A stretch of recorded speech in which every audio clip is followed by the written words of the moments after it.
नमस्कार, मैं हूं आपके साथ प्रेरणा कौशिक और आप देख रहे हैं एनबीटी इंटरनेशनल। भारत के मोस्ट वांटेड आतंकियों के सुरक्षित पनाहगाह के तौर पर उभरे कनाडा में दंगाइयों ने हिंदू मंदिरों को निशाना बनाया है, जिसके वीडियो भी सोशल मीडिया पर काफी वायरल हुए हैं।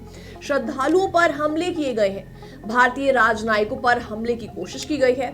जस्टिन ट्रूडो की सरकार भारतीय राजनयिकों की निगरानी तक कर रही है, उनकी जासूसी की जा रही है। कनाडाई आतंकी हरदीप सिंह निज्जर की हत्या के बाद ट्रूडो ने भारत पर बेतुके आरोप भी लगाए हैं। तब से दोनों देशों के रिश्ते गर्त में पहुंच चुके हैं। अब हिंदू मंदिरों पर जस्टिन ट्रूडो के पाले गुंडे और दंगाइयों के हमले ने लक्ष्मण रेखा पार कर दी है। तभी तो ट्रूडो के बेसिर पैर के बेतुके आरोपों के बाद भी संयम बरतने वाले प्रधानमंत्री नरेंद्र मोदी ने इस बार कनाडाई सरकार को न्याय सुनिश्चित करने और कानून का शासन स्थापित करने की नसीहत दे डाली है। इसके अलावा विदेश मंत्री एस जयशंकर ने भी मंदिरों पर हमले की घटना को बेहद चिंताजनक करार दिया है। विदेश मंत्री ने यह भी कहा है कि कनाडा ने बिना किसी सबूत के आरोप लगाने का एक पैटर्न विकसित कर लिया है। पीएम नरेंद्र मोदी का बयान बताता है कि भारत के सब्र का बांध अब टूट चुका है और उन्होंने संकेत दिया है कि कनाडा को अब उसी की भाषा में जवाब दिया जाएगा।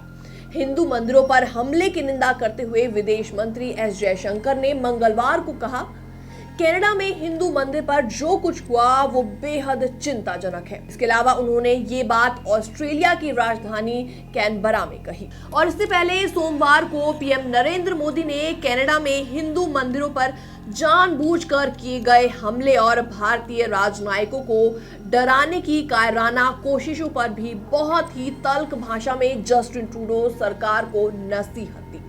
उन्होंने सोशल मीडिया पर लिखा, कनाडा में हिंदू मंदिर पर हुए जानबूझकर किए गए हमले की मैं कड़ी निंदा करता हूं। हमारे राजनयिकों को डराने की कायराना कोशिश भी उतनी ही निंदनीय है। हिंसा के ऐसे कृत्य भारत के संकल्प को कमजोर नहीं कर सकते। हम कनाडा सरकार से न्याय सुनिश्चित करने और कानून का राज कायम करने की उम्मीद करते हैं।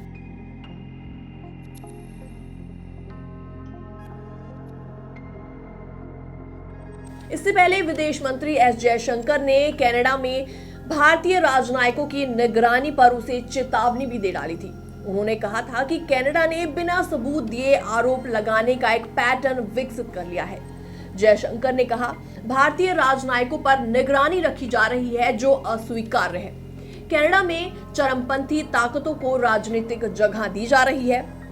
इसके अलावा बिना किसी शर्म हया के आतंकियों के साथ खड़ी दिख रही है जस्टिन ट्रूडो सरकार। जी हां, ऐसा लगता है कि जैसे जस्टिन ट्रूडो सरकार बिना किसी शर्म, बिना किसी हया के खुलकर आतंकियों के साथ खड़ी नजर आ रही है। तभी तो कनाडाई पुलिस भी दंगाइयों को नियंत्रित करने के बजाय पीड़ित हिंदुओं पर बल प्रयोग करती नजर आ रही है, जिसके वीडियो भी सोशल मीडिया पर काफी सारे वायरल हुए।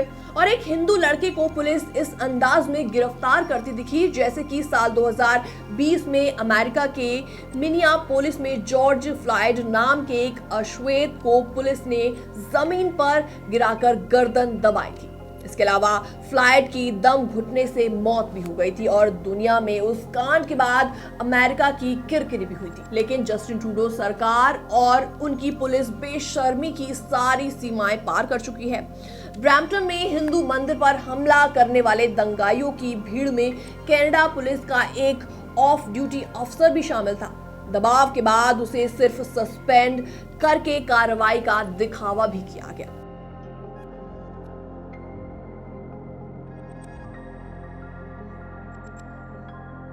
भारत इससे पहले सोमवार को विदेश मंत्रालय ने एक बयान जारी करते हुए कहा था कि भारत उग्रवादियों और अलगाववादियों की तरफ से की गई हिंसा की निंदा करता है और साथ ही साथ भारत सरकार को उम्मीद है कि हिंसा में शामिल लोगों पर मुकदमा चलाया जाएगा।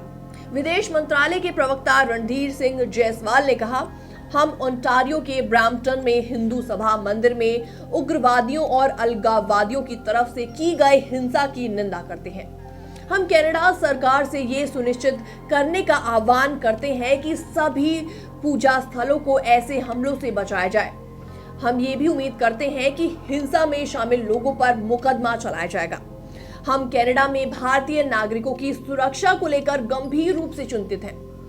भारतीय और कनाडाई नागरिकों को सेवाएं प्रदान करने के लिए हमारे दूतावास के अधिकारियों के प्रयासों को धमकी, उत्पीड़न और हिंसा से नहीं रोका जा सकता है।